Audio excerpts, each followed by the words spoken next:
To fix a Trane air conditioner that won't turn on, there are several potential causes and solutions to consider.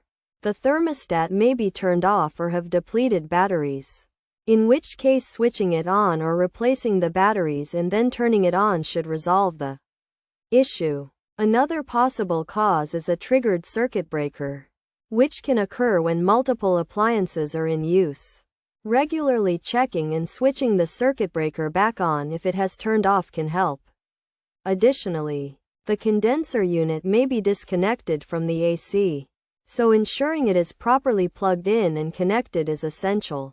Dirty air filters can also be a problem, and cleaning them is a simple process that involves turning off the AC before cleaning the filters. If none of these solutions work, it may be necessary to investigate other possible causes. By following these steps, fixing a Trane air conditioner that won't turn on can be a relatively straightforward process.